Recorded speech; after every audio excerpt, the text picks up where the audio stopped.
मध्य प्रदेश समेत देश के कई राज्यों में प्रधानमंत्री किसान सम्मान निधि योजना में एक ही परिवार के पति और पत्नी दोनों लाभार्थी के रूप में नामित होकर सालाना 6-6 हजार रुपए की रकम प्राप्त कर रही हैं। इस मामले के सामने आने के बाद केंद्र सरकार ने मध्य प्रदेश सरकार को सख्त निर्देश दिए हैं कि हर जिले में इस प्रकार के फर्जीवाड़े की जांच की जाए। केंद्र सरकार ने स्पष्ट किया है कि जब तक जांच पूरी नहीं होती और अधिक प्राप्त राशि का समायोजन नहीं हो जाता तब तक ऐसे परिवारों को अगली किस्त जारी नहीं की जाएगी। भू अभिलेख आयुक्त ने सभी जिला कलेक्टरों को पत्र जारी कर जांच के निर्देश दिए हैं। पत्र में बताया गया कि पीएम किसान योजना के तहत पात्र किसान परिवारों को साल में 3 किस्तों में कुल 6 हजार रुपए की आर्थिक सहायता दी जाती है। योजना की गाइडलाइन के अनुसार एक किसान परिवार में पति पत्नी और नाबालिग बच्चे शामिल होते हैं जो खेती योग्य भूमि के मालिक होते हैं और जिनका नाम भूमि अभिलेखों में दर्ज होता है।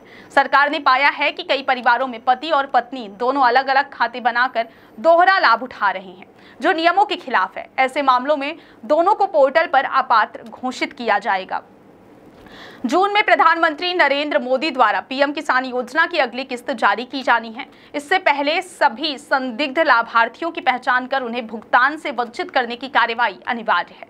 इसके लिए data quality report, suspected form family और गूगल शीट के माध्यम से संदिग्ध परिवारों को चिन्हित किया जा रहा है। साथ ही लाभार्थियों का फिजिकल वेरिफिकेशन भी किया जाएगा। केंद्र सरकार ने स्पष्ट किया है कि जब तक अपात्र परिवारों से अधिक ली गई राशि की वसूली या समायोजन नहीं हो जाता तब तक वे अगली किस्त से वंचित रहेंगे। समायोजन के बाद पति पत्नी में से केवल पत्नी को ही राशि जारी की जाएगी।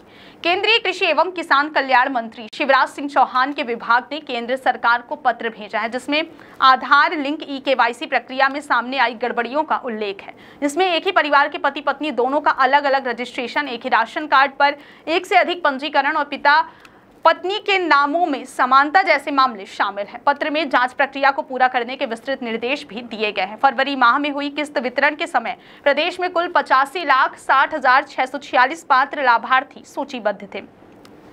इनमें से 85,199 लाभार्थियों के खातों में 2-2 हजार रुपए ट्रांसफर किए गए। उल्लेखनीय है कि मध्य प्रदेश सरकार भी अपने स्तर पर किसानों को 2 किस्तों में कुल 4 हजार रुपए सहायता देती है। इस प्रकार प्रदेश के किसानों को केंद्र और राज्य सरकार से मिलाकर कुल 10 हजार रुपए वार्षिक सहायता प्राप्त होती है।